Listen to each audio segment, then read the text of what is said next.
এটা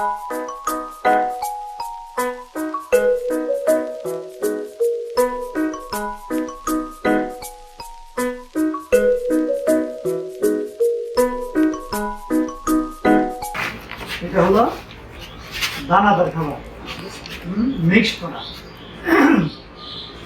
এর মধ্যে 5টা বড় ধরনের উপাদান: কার্বোহাইড্রেট বা শর্করা জাতীয় খাবার, প্রোটিন বা আমিষ জাতীয় খাবার, তারপরে লিপিড বা স্নেহ বা চর্বি জাতীয় খাবার, ভিটামিন আর খনিজ লবণ। এই 5টা। আর খাবারের সময় আমরা কি দিই? পানি। তাহলে একটা সুষম খাবারের মধ্যে থাকে খাদ্যের 6টি উপাদান। এই 6টি উপাদান যদি একত্রে পরিমাণ মোতাবেক আনুপাতিক হারে মিক্স করানো হয় তাকে সুষম খাবার বলা হয়। এবং আনুপাতিক হারে যে মিক্স করা হয় এটা বিভিন্ন প্রাণীর জন্য বিভিন্ন রকম আছে। যেমন হলো সারের জন্য একরকম, বকনার জন্য একরকম, ফ্যাটেনিং বা মোটা তাজাকরণের জন্য একরকম, গাভীর জন্য একরকম। এবং এটা যারা পুষ্টিবিদ আছে, ডাক্তার আছে, অ্যানিমাল নিউট্রিশনিস্ট আছে, তারা এই খাদ্যগুলো ফর্মুলেশন করে। তাছাড়া এমনি নর্মালি গ্রামের যারা খামারি আছে তাদের জন্য একটা হামরুল মেথড, নর্মাল একটা প্রসিডিউর আছে যে 100 কেজি খাবার বানাতে হলে এর মধ্যে কী কী উপাদান দিতে হবে, কোনটা কয় কেজি উপাদান দিতে হবে, এটা একটা ফর্মুলেশন আছে। ঠিক আছে? যেমন আমরা সাধারণত 60 থেকে 65 কেজি, ক্ষেত্র বিশেষে 70 কেজি, 60 থেকে 70 কেজি যেই হলো 70% যেই হলো শর্করা জাতীয় খাবার, 20 থেকে 25% দেয়, 60 থেকে 70% কত দেয়? কি দেয়? শর্করা জাতীয় খাবার। 20 থেকে 25% দেওয়া হয় আমিষ, প্রোটিন। এরপরে 2 থেকে 5% পর্যন্ত চর্বি জাতীয় খাবার। ঠিক আছে? 1% দেওয়া হয় ভিটামিন, মিনারেলস। ঠিক আছে? 0.5% দেওয়া হয় লবণ। ঠিক আছে? লবণও কিন্তু এক ধরনের মিনারেলস বা খনিজ।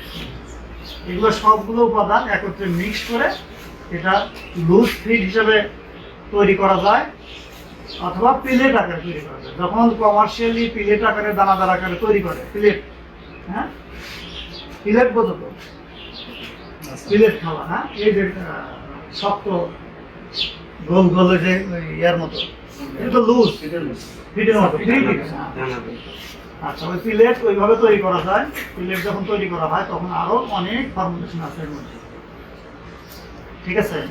এখন তো আমরা বললাম যে কার্বোহাইড্রেট বা শর্করা জাতীয় খাবার। কার্বোহাইড্রেট বা শর্করা জাতীয় খাবার যে আমি দেবো, হ্যাঁ, 60%, 65% বা 70%, এর মধ্যে আমরা কি কি দেবো সেটা বুঝতে হবে না আমাকে। যেমন হলো শর্করা জাতীয় খাবারের মধ্যে আমরা দেই কি? গমের ভুসি দেই, গম দেই। গম হলেই হবে, গম ভাঙ্গা হতে পারে, গমের ভুসি হতে পারে, গমের ক্রাস্ট হতে পারে। ঠিক আছে? গম দেই, ভুট্টা দেই। ঠিক আছে? সাধারণত গম, ভুট্টা, তারপর চাউলের কুড়া, চাউলের দানা যেটা কুড়া বলা হয়, এগুলো হলো কি জাতীয় খাবার? কার্বোহাইড্রেট বা শর্করা। ঠিক আছে?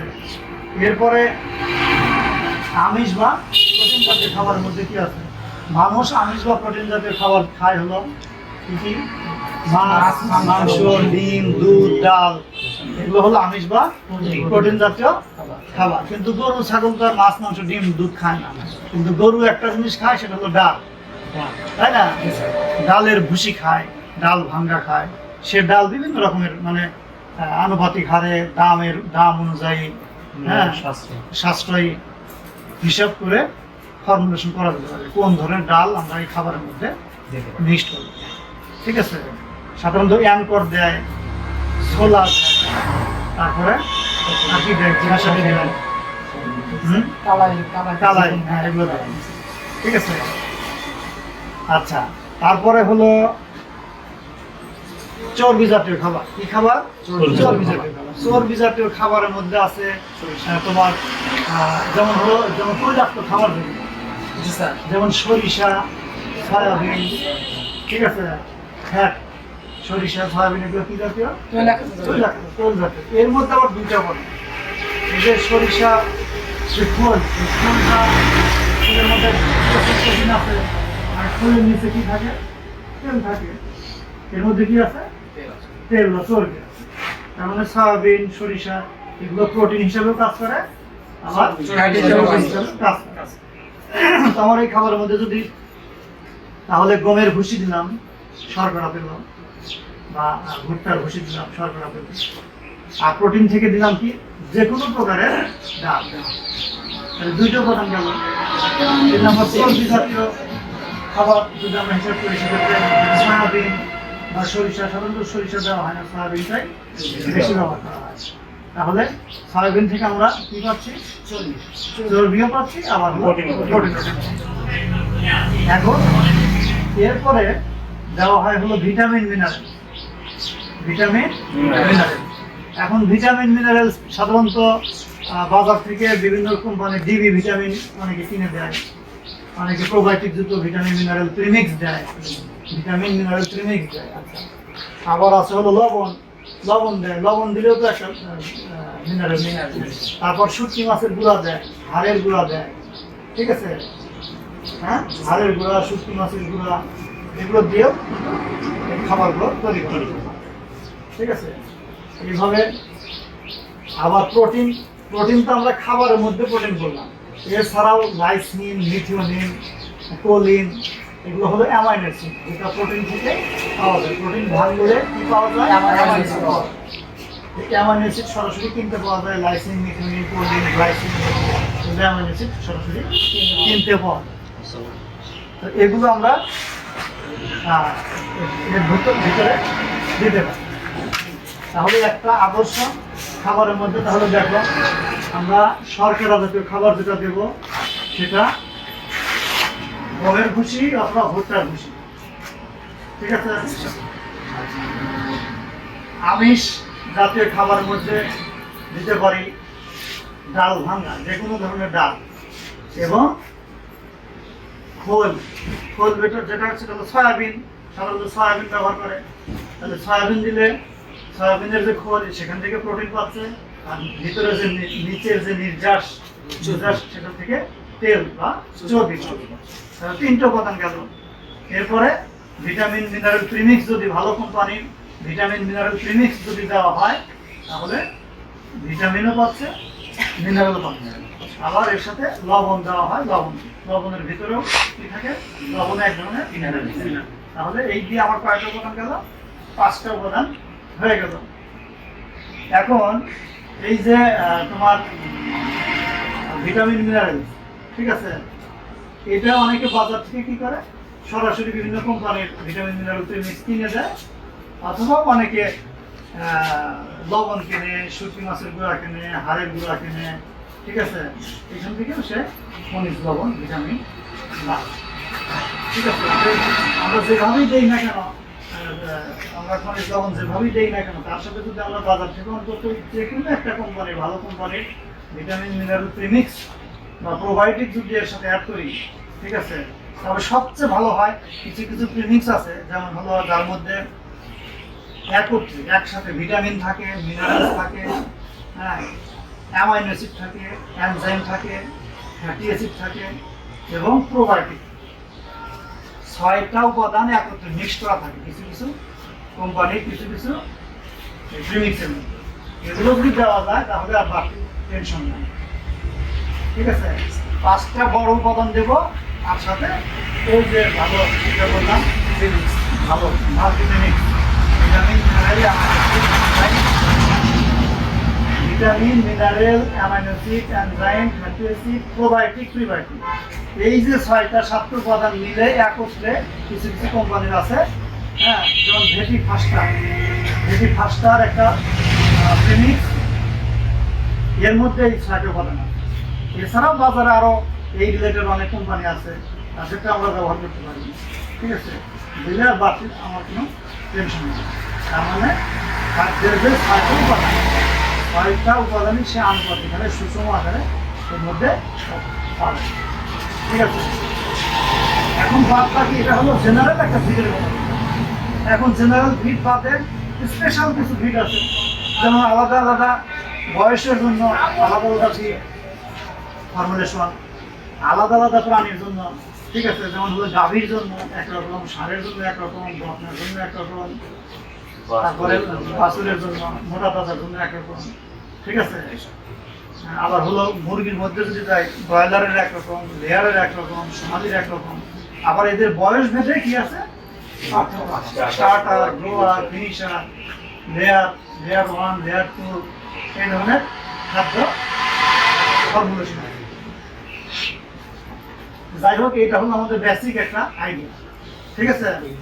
বুঝতে পারছো তোমরা? কোনো প্রশ্ন আছে? আচ্ছা, অনেকেই আছে গ্রাম অঞ্চলে বলে যে স্যার গরুকে তো খুব ভুসি খাওয়ায়, কিন্তু গরু তো মোটা হয় না।